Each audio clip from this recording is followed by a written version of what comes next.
Stature of unity লৌহ মানৱ চৰ্দাৰ বল্লভভাই পেটেলৰ জন্মদিনত অৰ্থাৎ 31 অক্টোবৰ তাৰিখে দেশবাসীৰ বাবে উৎসৰ্গা কৰা হয় ষ্টেচু অফ ইউনিটি। বিশ্বৰ সৰ্বোচ্চ এই প্ৰতিমূৰ্তিটো হৈছে লৌহ মানৱ চৰ্দাৰ বল্লভভাই পেটেলৰ। আমেৰিকাৰ ষ্টেচু অফ লিবাৰ্টিৰ দুগুণ উচ্চতাৰ লৌহ মানৱৰ প্ৰতিমূৰ্তিটো উদ্বোধনৰ পূৰ্বেই বিশ্ববাসীৰ মাজত চৰ্চাৰ কেন্দ্ৰ হৈ পৰিছিল। অনেক বৈশিষ্ট্যসম্পন্ন এই প্ৰতিমূৰ্তিটো নিৰ্মাণ কৰা হৈছে গুজৰাটৰ নৰ্মদা নৈৰ পাৰৰ পৰা নাতি দূৰৈত।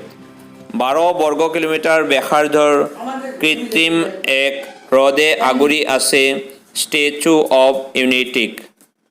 আহমেদাবাদৰ পৰা প্ৰায় ইয়াৰ দূৰত্ব 200 কিলোমিটাৰ।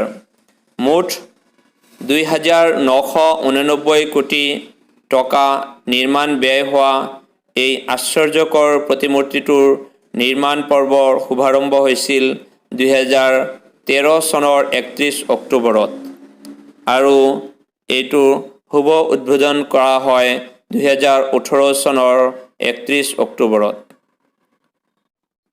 কোৱা হৈছে দেশৰ ঐক্য সংহতি আৰু একতাৰ প্ৰতীক স্বৰূপ এই ষ্টেচু অফ ইউনিটি। 182 মিটাৰ উচ্চতাৰ অৰ্থাৎ 600 ফুট এই প্ৰতিমূৰ্তিটো নিৰ্মাণৰ বাবে দেশৰ প্ৰতিটো প্ৰান্তৰ পৰা সংগ্ৰহ কৰা হৈছিল লৌহ, মাটি আৰু পানী। ব্যতিক্ৰম নাছিল অসম ৰাজ্যও। ষ্টেচু অফ ইউনিটিয়ে বিশ্বৰ পৰ্যটন মানচিত্ৰত বিশেষ স্থান লাভ কৰিব বুলি উদ্বোধনৰ পূৰ্বৰে পৰাই দেশজুৰি বিৰাট চৰ্চা লাভ কৰিছিল। শেহতীয়াকৈ ষ্টেচু অফ ইউনিটিৰে সংগতি ৰাখি প্ৰস্তুত কৰা মিউজিক ভিডিঅ'টোৱে লাখ লাখ দৰ্শকৰ হৃদয় জিনিছে।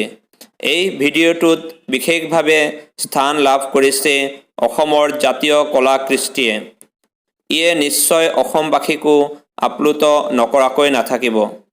আহক বন্ধুসকল, আমি উপভোগ কৰোঁ এই ষ্টেচু অফ ইউনিটিৰ লগত সংগতি ৰাখি প্ৰস্তুত কৰা মিউজিক ভিডিঅ'টো।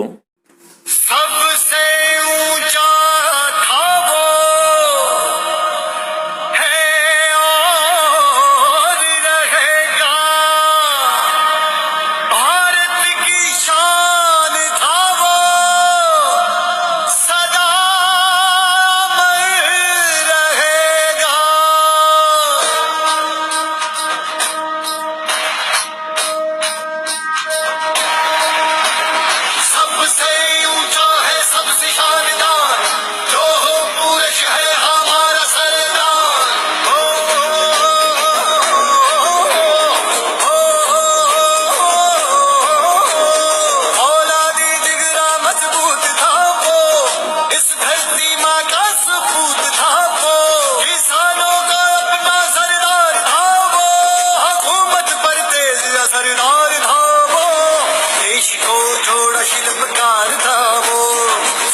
शानदार लोह पुरुष है हमारा सरदार, सबसे ऊंचा है सबसे शानदार लोह पुरुष है हमारा सरदार, सबसे ऊंचा है सबसे शानदार लोह पुरुष है हमारा सरदार। दुम दुम दुम ना ना ना ना ना ना ना दुम दुम ना ना ना ना ना ना नागिर दिख दिन नागिर दिख दिन ना ना ना ना ना ना ना ना ना ना ना अब सरदार का ये दर्शन हर सदी में हमें पाना है, देशभक्ति और साहस का बल हर पीढ़ी को समझाना है।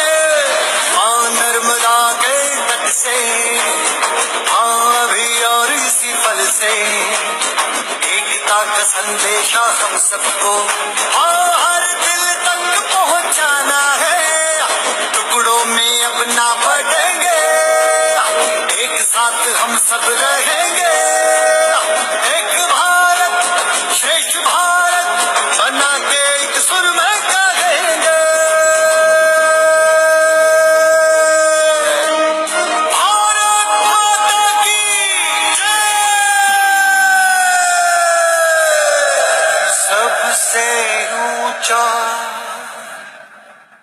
सबसे शानदार लौह पुरुष